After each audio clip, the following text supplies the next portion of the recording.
Hello friends, வணக்கம் and welcome to கோமோஸ் kitchen. நாம் இன்னைக்கு பார்க்க போகிற ரெசிபி ஒரு குயிக் டிஃபன் பாக்ஸ் ரெசிபி தான். நாம் இன்னைக்கு சாதம் பருப்பு குழம்பு தான் பார்க்க போகிறோம். அது மாதிரி வாழைக்காய் பொரியல் பார்க்க போகிறோம், ஃப்ரை பார்க்க போகிறோம். அது ஒரு டிஃப்ரெண்ட்டாக இருக்கும். இப்போ இதுக்கு அரிசி பருப்பு எடுத்திருக்கேன். ஒரு சின்ன வாழைக்காய்னால 3 வாழைக்காய் எடுத்துருக்கேன். 2 தக்காளி பழம், ஒரு பெரிய வெங்காயம், ஒரு சின்ன பூண்டு அளவு, சின்ன வெங்காயம் கொஞ்சம்.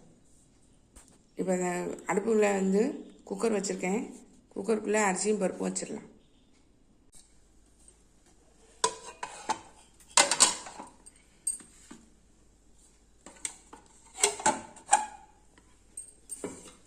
மூடிடலாம்.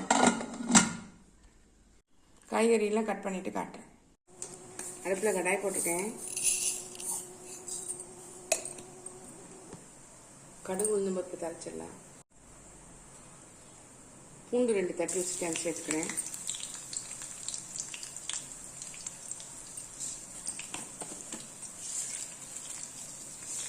சோம்பு ஒரு 1/4 டீஸ்பூன், கருவேப்பிலை,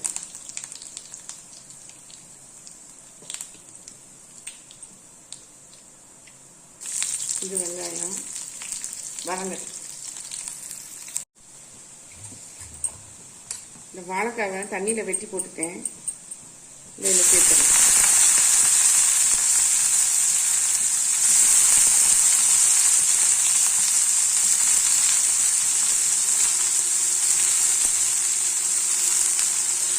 கொஞ்சம் தண்ணியிலேயே ஃப்ரை ஆகட்டும். அப்புறம் மசாலாவை சேர்த்துடலாம். கொஞ்சம் ஃப்ரை ஆகிடுச்சு பாருங்கள். இந்த ஸ்டேஜில் மசாலா சேர்த்துடலாம். மஞ்சள் தூள் ஒரு 1/4 டீஸ்பூன், குழம்பு மிளகாய் தூள் இருந்ததுன்னா அது ஒரு 1/2 டேபிள் ஸ்பூன் சேர்த்துக்கோங்க. அப்படி இல்லை அப்படின்னா 1/2 டீஸ்பூன் தனி மிளகாய் தூள், 1 டீஸ்பூன் மல்லித்தூள் சேர்த்துக்கோங்க. பெருங்காயத்தூள் கொஞ்சம் சேர்த்துக்கோங்க.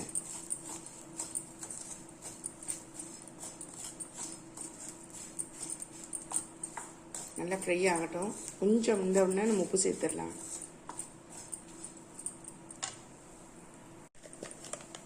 இதுக்கு தேவையான உப்பு சேர்த்துடலாம்.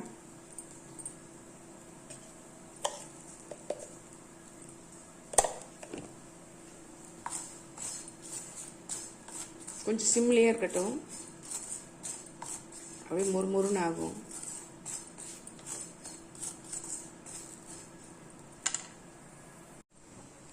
ரெண்டு தக்காளி பழம் வெட்டி போட்டிருக்கேன். இதில் நம்ம பூண்டை சேர்த்துடலாம்.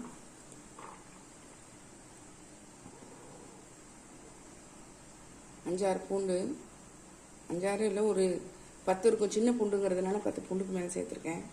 இது மாதிரி சின்ன வெங்காயமும் ஒரு கைப்பிடி அளவு சின்ன வெங்காயம் சேர்த்துருக்கேன். பெரிய வெங்காயத்தில் ஒரு சின்ன பல்லாரியில் ஒன்று நறுக்கி போட்டிருக்கேன். இது கூட கொஞ்சம் ஜீரகம் சேர்த்துக்கலாம். சேர்த்து அரைச்சிட்டு வந்துடுறேன்.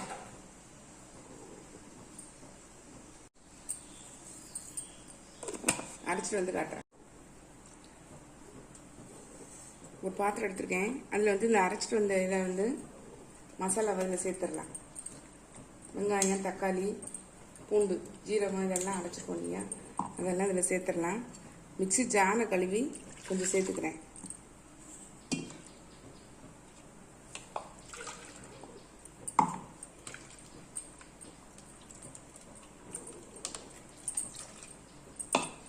இந்த பருப்பையும் இதில் சேர்த்துடலாம். இந்த பருப்பு பாருங்கள், வேக வச்சு எடுத்துருக்கு இல்லையா, நல்லா மசிச்சுட்டு அதில் நம்ம சேர்த்துடலாம்.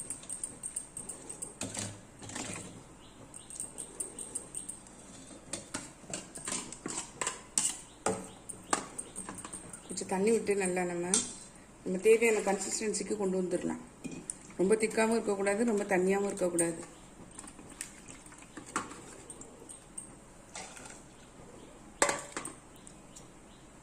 இதை அடுப்பில் வச்சு நம்ம கொதிக்க வச்சிடலாம். நல்லா மிக்ஸ் பண்ணி விட்டுட்டு மசாலாவை அதுக்கு ஒரு கொதி வந்ததுக்கப்புறம் மசாலாவை சேர்க்கலாம்.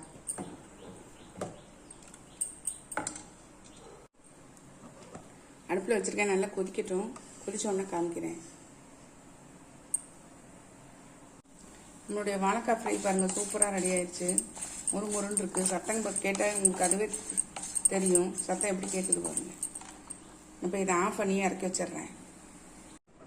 நல்லா கொதிச்சிச்சு பாருங்கள். நம்ம இதில் வந்து மசாலா பொடி சேர்த்துடலாம். 1/2 டீஸ்பூன் மஞ்சள் தூள், 3/4 1 டேபிள் ஸ்பூன் அளவு குழம்பு மிளகாய் தூளும் சேர்த்துக்கோங்க. இது காரம் பத்தலைன்னா நீங்கள் தனி மிளகாய் தூள் சேர்த்துக்கலாம். இல்லை குழம்பு மிளகாய் தூள் இல்லை அப்படின்னு நினச்சிங்கன்னா 1/2 டீஸ்பூன் வந்து தனி மிளகாய் தூள், 1/4 டீஸ்பூன் மஞ்சள் தூள், மல்லித்தூள் வந்து 1 ஸ்பூன் அளவு வந்து சேர்த்துக்கோங்க. இதில் வந்து நம்ம பெருங்காயம் வேறு சேர்க்கணும்.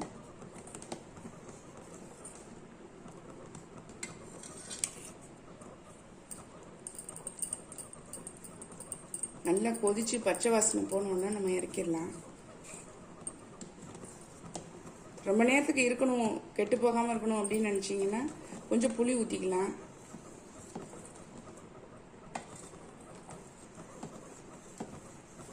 கொதிக்கிட்டு காமிக்கிறேன். நான் வந்து ஒரு 1/2 நெல்லிக்காய் அளவு புளி எடுத்து கரைச்சி ஊற்றிருக்கேன். கன்சிஸ்டன்சி பாருங்கள், இந்த அளவு இருக்கணும். ரொம்ப திக்காகவும் இருக்கக்கூடாது, ரொம்ப தண்ணியாகவும் இருக்கக்கூடாது. நல்லா கொதிக்கட்டும். அதுக்கப்புறம் நம்ம தாளிச்சு ஊற்றிடலாம். நல்லா குழம்பு கொதிக்க ஆரம்பிச்சிருச்சு. தேவையான அளவு உப்பு சேர்த்துடலாம்.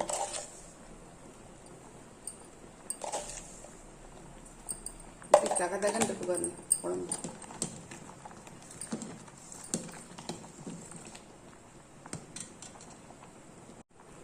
கொத்தமல்லி தழை தூவி இறக்கிடலாம். இப்போ அடுப்பை ஆஃப் பண்ணிடலாம். நம்மளுடைய பருப்பு குழம்பு ரெடி ஆயிடுச்சு. இது வந்து தாளிச்சு மட்டும் ஊற்றணும். தாளிச்சிட்டேன் பாருங்க. பட்டை மிளகா, கருவேப்பிலை,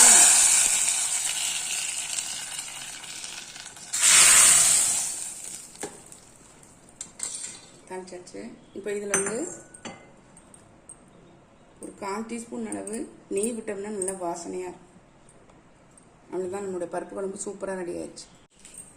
பணியாரத்துக்கு பார்த்துடலாம். இட்லி மாவு எடுத்திருக்கேன். இதில் வந்து வெங்காயம் பொடிசாக கட் பண்ணி வச்சுருக்கேன். வெங்காயம், பச்சை மிளகாய்,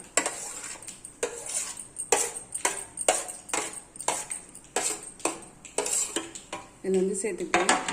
இது போக தாளிப்பு கரண்டியில் கொஞ்சம் எண்ணெய் விட்டு கடுகு, கடலைப்பருப்பு, கருவேப்பிலை இதை தாளித்து இதில் சேர்த்துடலாம். ஏற்கனவே இட்லி மாவில் வந்து உப்பு இருக்கும். இப்போ பார்த்துக்கிட்டு கொஞ்சம் சேர்த்துக்கோங்க. உப்பு போதும்னா நீங்கள் சேர்க்கவே வேண்டாம். இப்போ வந்து மாவு ரெடி ஆயிடுச்சு. நம்ம வந்து பணியாரக்கல்லில் பணியாரம் ஊற்றிடலாம். அடுப்பில் பணியாரக்கல் போட்டு எண்ணெய் விட்டுருக்கேன். எண்ணெய் சூடாயிடுச்சு. நம்ம இப்போ பணியாரத்தை வந்து ஊற்றி எடுத்துடலாம். நீங்கள் இதுக்கு பதிலாக கேரட் துருவல் கூட சேர்த்துக்கலாம், பீட்ரூட் சேர்த்துக்கலாம்.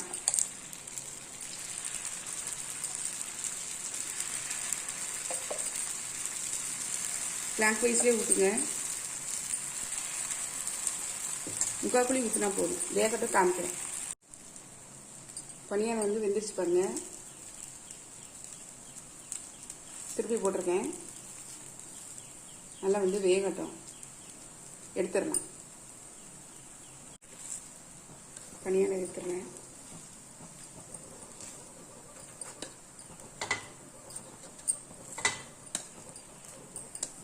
பருப்பு குழம்பே தொட்டுக்கிட்டு சாப்பிட்லாங்க, சூப்பராக இருக்கும். நம்மளுடைய பனியாரம் சூப்பராக ரெடி ஆயிடுச்சு. டிஃபன் பாக்ஸ் ஃபில் பண்ணிடலாம். சாதம்,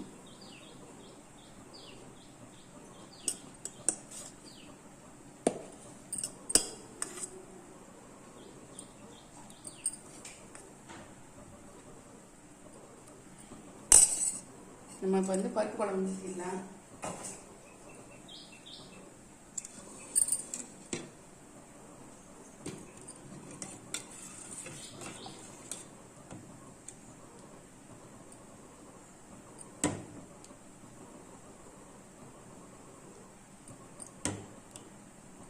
சூப்பராக இருக்குங்க பருப்பு குழம்பு.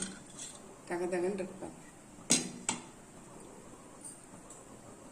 தயிர் சாதத்தை ஊற்றிக்கலாம். தயிர்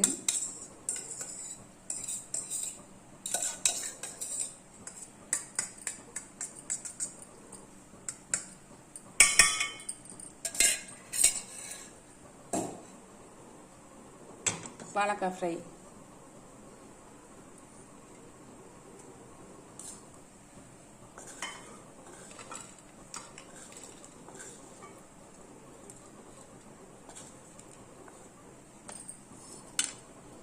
காலையில் டிஃபனுக்கு பணியாரம் சூப்பராக ரெடி ஆகிடுச்சு பாருங்கள்.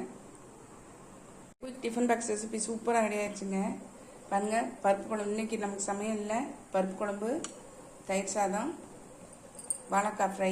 காலையில் டிஃபனுக்கு வந்து இட்லி மாவில் செஞ்ச பணியாரம். இதில் நீங்கள் பருப்பு குழம்பு தொட்டுக்கிட்டு சாப்பிட்லாம். சூப்பராக இருக்குங்க. இந்த ஐடியா உங்களுக்கு பிடிச்சிருந்தா நீங்களும் ட்ரை பண்ணுங்கள். ட்ரை பண்ணி பார்த்து கமெண்ட்டில் சொல்லுங்கள், லைக் பண்ணுங்கள், ஷேர் பண்ணுங்கள், சப்ஸ்கிரைப் பண்ணுங்கள், பக்கத்தில் பெல் ஐக்கானை கிளிக் பண்ணுங்கள். நாளைக்கு வேற ஒரு ரெசிபியில் உங்களை சந்திக்கிறேன். பை. தேங்க்யூ.